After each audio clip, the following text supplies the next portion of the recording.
Good morning. Good morning. Thank you for coming. Yes, as you all know by now, the fifth Bishop of Bridgeport is Bishop Frank Caggiano, who has barely ever left the borough of Brooklyn all of his life, and is finding Fairfield County to be quite an experience, even though he's not even been here 24 hours yet. But we're very pleased to have him and to welcome him. Just, we will say that the formal installation ceremony will be September 19th. The date, the time and the place have not yet been determined. We will release that when we make the final decision about where and what time it will be, but it is September 19th, the Feast of San Gennaro. For obvious reasons. Plays the deed, check. So without further ado, Bishop Caggiano.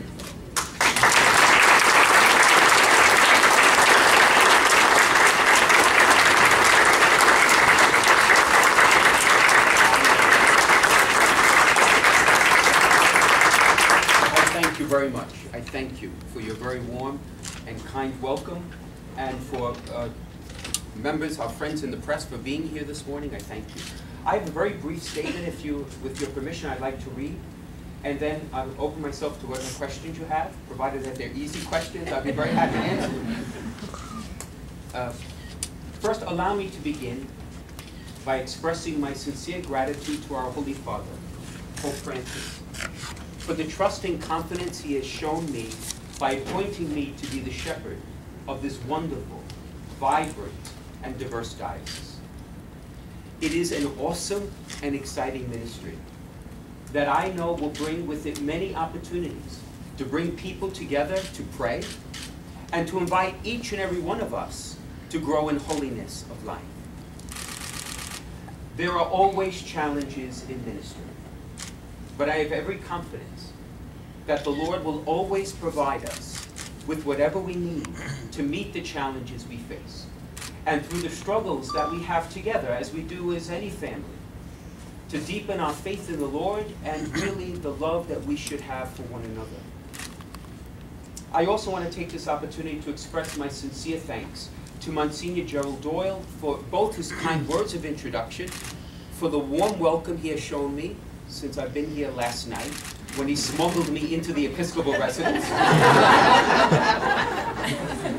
for his generous and dedicated service to the diocese as its administrator over the last 16 months, and for his many, many years of service to the wonderful people of Bridgeport. Monsignor, we owe you a great debt of gratitude.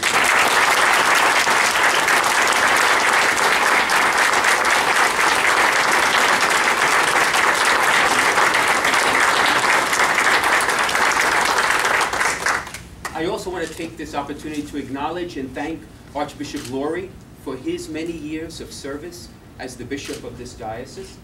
And if you allow me a personal note, I also want to express a word of thanks to Bishop Nicholas DiMarzio, who, as you know, is the Bishop of Brooklyn, who has been my mentor over these last 7 years since my Episcopal ordination, a very good and strong leader, a man of great faith, and I want to thank him for all that he has done for me personally.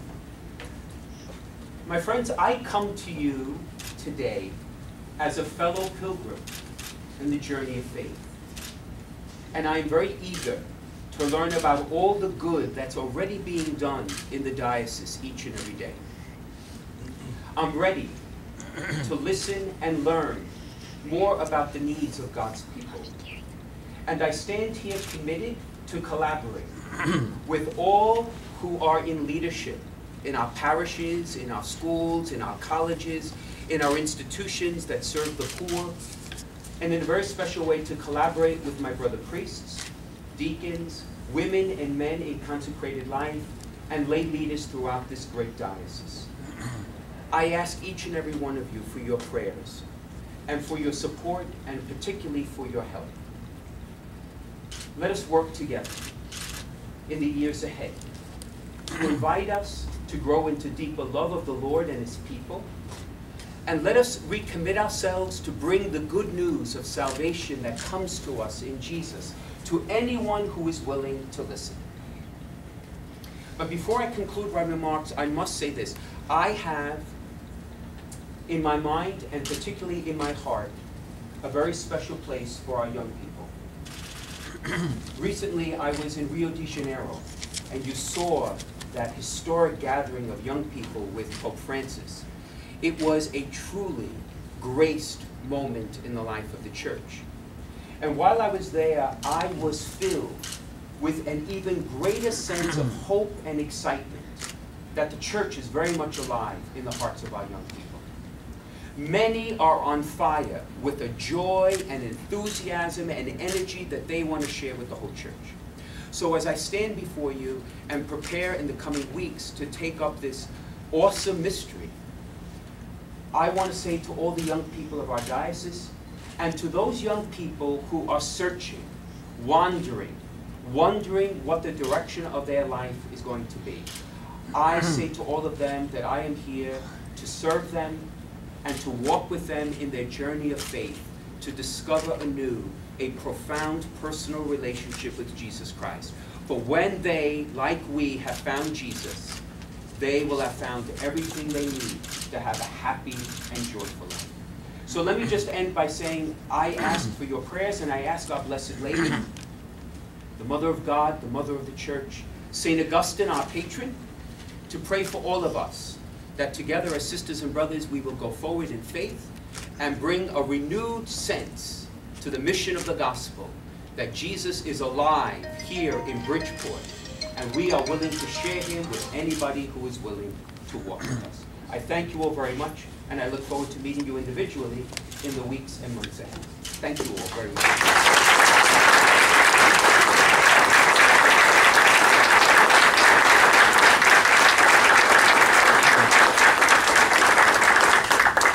Now, any easy questions? Please. I noticed in your bio, Your Grace, that you have a degree in poli-sci from Yale, and then you work as a textbook salesman in McGraw-Hill. How does that outside experience in the secular world prepare you? What will that bring to your bishopric here? Well, my time, I worked for McGraw-Hill as their sales rep for the Greg division for a year and a half.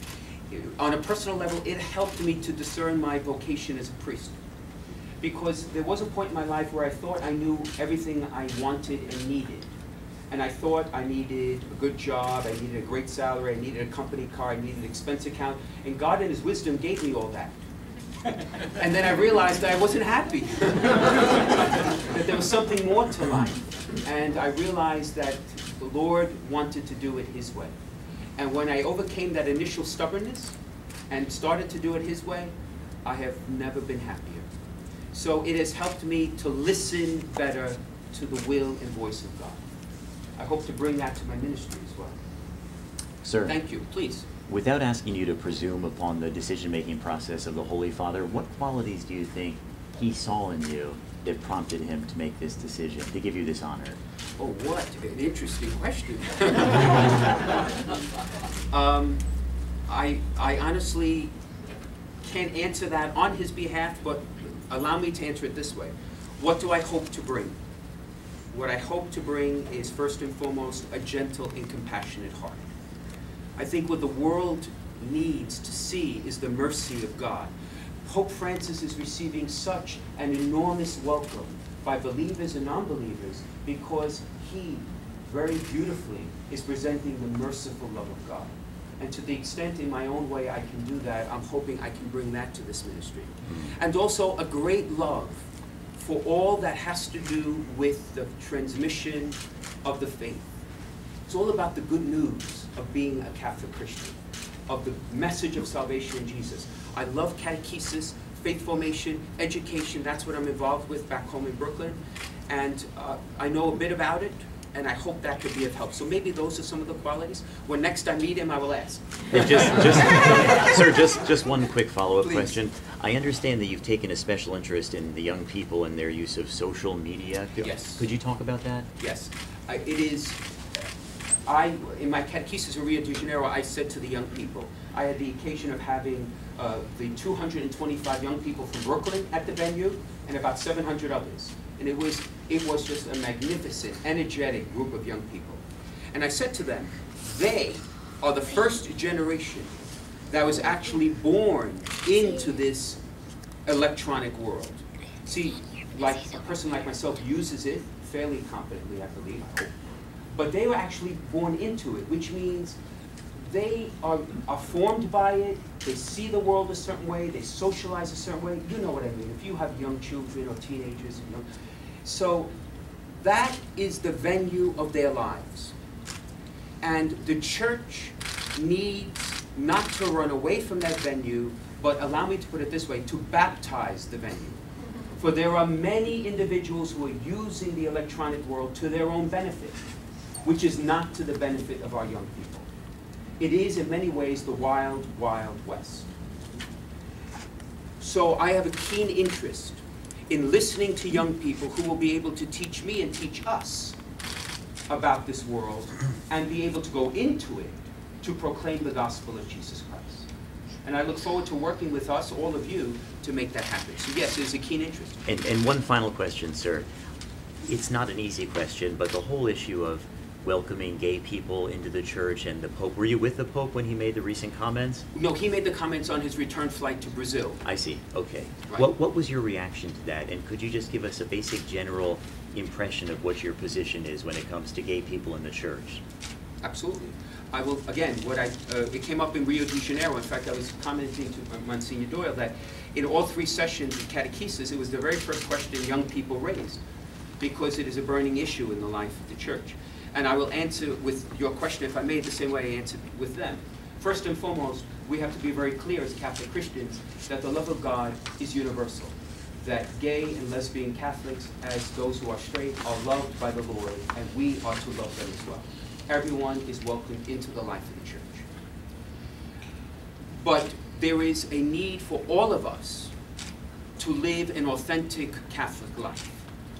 And therefore, chastity is an important issue in all of our lives. And for those who are homosexual, they certainly have aspirations to be loved, to seek friendship. And there are appropriate ways to do that. But marriage is not one of them.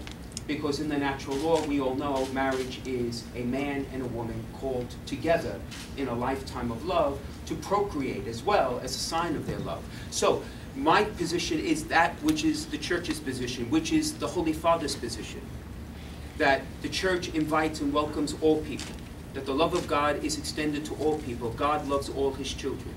And everyone is to be invited to live authentic Christian life, whatever that means to the individual person. Sir, can I ask you a question? Please. I see that you're a first-generation American. Can I ask you, do you speak Italian? And where are you going to find good Italian food in Fairfield County? Oh. Okay, now, the second question I'm going to ask you. The first, yes, I was raised in an Italian-speaking household. My mother and father were both immigrants. My sister was born in Italy. I'm the only American born in my family. And my nephew is somewhere here. Of course, he's second generation, so Dominic's in the back. He's also, of course, born in the United States with my niece. So I do speak Italian fairly well. Growing up, Mom and Dad spoke a dialect. And when I went to Rome, I studied as a priest. And my Italian was a dialect of Italian. So I had to unlearn that and learn Italian as I guess it should be spoken. But I do speak it fairly well. And the restaurants, any suggestion you have, I'm open to it. Let me know. Please. I wonder if you could tell us what you think the biggest challenge is as you come into this particular diocese in its history. Well, I must confess, being here less than 24 hours, I need to learn a great deal about the diocese. It has tremendous strengths historically. I mean, next week, the diocese will be celebrating its 60th anniversary, and it's 60 proud years of service in the name of the Lord. I think the challenges here in Bridgeport perhaps are universal challenges. The challenge of evangelization. I said it before, we have good news to share. And as I said to the young people in Rio, we have the best of news to share. And we don't always do it effectively, perhaps in part because there's a lot of noise in the modern world. Sometimes God whispers. It's not easily heard. So if you were to ask me, coming in, tabula rasa, what would be the concerns I have? To invite everyone to become evangelizers, to be witnesses to the gospel, to invite people of goodwill, to know what we know, he who we know, he whom we love. And my love is for young people, is to invite young people in the very difficult time in which we live. I mean, I'm 54 years old. When I look back on when I was raised, it is a different world. And being young and trying to be faithful is extremely difficult. The challenges are enormous. And therefore, to the extent that I and we could help our young people to find what we have already found, would be a major priority of mine. Given the years of when the diocese did face big challenges with priest sexual abuse, and of course, Bishop Laurie dealt with this very effectively, but, you know, I wonder if you feel that there's sort of a shroud of this legacy that still hangs in on the diocese, if you will. Well, in my sense, the way I would see it is, it's a question of trust. It's a question of trust. Is that when trust is broken, it takes a while to rebuild that trust. And perhaps now, 11 years after, we are still working to rebuild trust among some individuals who may have felt as if that trust certainly was broken and therefore needs to be mended and healed. But I have to say this, Archbishop Laurie should be commended for the work that he did. He was a national leader in making sure our children are protected, and every bishop in this country stands committed to do exactly the same thing. Please, Eddie. Bishop Frank, how did you learn that you were going to be the bishop of Bridgeport? I had received a call at 4:45 3 weeks ago. And as I was telling Monsignor Udall, I first honestly thought it was a joke. I thought it was one of my classmates. Because there have been rumors, and you know how it is, rumors and more rumors. Thank God I didn't think I wanted to say it. It was 3 weeks ago. And it was a phone call, and he asked if I'd be willing, and certainly I'm willing, I am eager. I said to him I would do anything the Holy Father asks, and it would be an honor and a privilege for me to serve here in Bridgeport. And then you're told that you have to keep this a secret. Yes. Is that the difficult thing to do? Yes. Well, it was just very few, I guess, who knew. And then the timing of the announcement, because I was away in Rio de Janeiro, that complicated the issue, so it took a bit longer to have it announced. But it came out of the blue. It really came out of the blue. And thanks for coming from Brooklyn. Please. Being in Rio, what are your impressions on the Holy Father now? He hasn't been Pope for long, but what are your thoughts on him and perhaps a new chapter in the church? Or He is a great gift to the church. You know, every Pope brings gifts that are needed in the time and age in which he's called to serve, through the guidance of the Holy Spirit. As I said before, Pope Francis has given a remarkable opportunity for people, even who do not believe, to take a second look at the church through his humility, his simplicity, and he has a way of connecting in the heart that is a tremendous, it's an inspired gift. I saw it with the young people. I mean, the enthusiasm with the young people. When he came down the boulevard, the tears, the joy, the dancing. He's almost like a grandfather to them, but not a distant grandfather. And in his gestures and his symbols, which are authentic. There's no showmanship there. They are authentic. Is allowing people to realize that our God, first and foremost, is a loving God, who will reach out to you wherever you are. In my catechesis in Rio, I said to the young people, there's a part of your heart that probably is shrouded. There's secrets you're carrying in your life that you desperately want no one to know. There's a part of you that you think is ugly and no one will love. And the Lord knows all your secrets, has seen all your shadows, and loves you as you are. The Holy Father is absolutely brilliant in allowing people to feel that as well as know that. And to the extent that I could follow in a small way his footsteps, I would be very grateful to the Lord. And we also bear the same name. That's another story. Any other questions? Well, You were born on Easter. Does that have any special significance to you in your ministry? Yeah, my mother never let me forget it. For my mother, it was a great sign. Great sign. When I announced I wanted to be a priest, my father was furious. My mother was thrilled. Absolutely thrilled. And yeah, my mother, yeah, she saw it as a great omen. Perhaps it was. Also, my doctor never let me forget that I ruined his Easter dinner. I was born at 1:40 in the afternoon, right when pasta would have been served. Other questions? Just, please. yeah, one last question. Sir, could you tell us a little bit about yourself, like the casual man, the kind of things that you enjoy? Do you enjoy football? What kind of things entertain you? I am an avid Met fan. So I'm a man of hope. My hobbies, I like to do, believe it or not, I like to do manual labor. I love painting and I love wallpapering. So, but I don't, I'm sorry. At home, working with carpentry, stuff like that. Because my father was a longshoreman. My brother-in-law, God rest him, my brother-in-law died very young. Dominic's father died at 54 from lung cancer, but he was a contractor. So the more manual it is, I love gardening. I find that to be a tremendous release. Plus it has a beginning, middle, and end, you know, when you get your job done. And I also like to read. Thank you. Any other thought? I thank you for the questions. Please. What is your favorite book? My favorite book, it's interesting. The book that changed me the most growing up was the trilogy, The Lord of the Rings.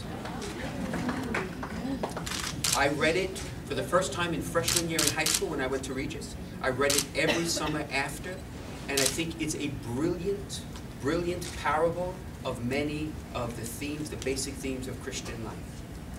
And it also opened up my imagination. And imagination is an underutilized road to faith. To faith. So those would be 3 favorite books. Thank you. You guys, one more. Bishop Laurie, when he lived in the diocese, had 2 dogs. Do you have pets? No, I don't. One of the basic rules in the Caggiano house, my father allowed no pets. No, I don't.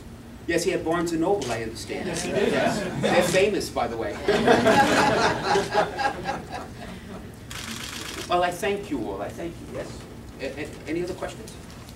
I look forward to meeting you individually. We'll have plenty of time together. But I thank you all for coming. Once again.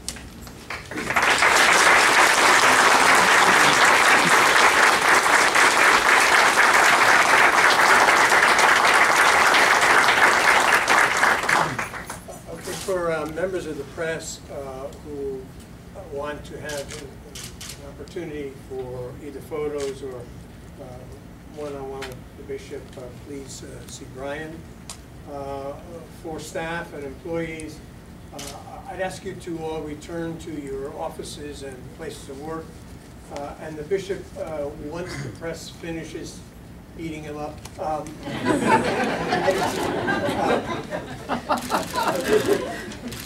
the bishop will come around and meet you where you work, rather than trying to all engage him here. So if the employees do return to their office, that's where the bishop will meet you. Thank you.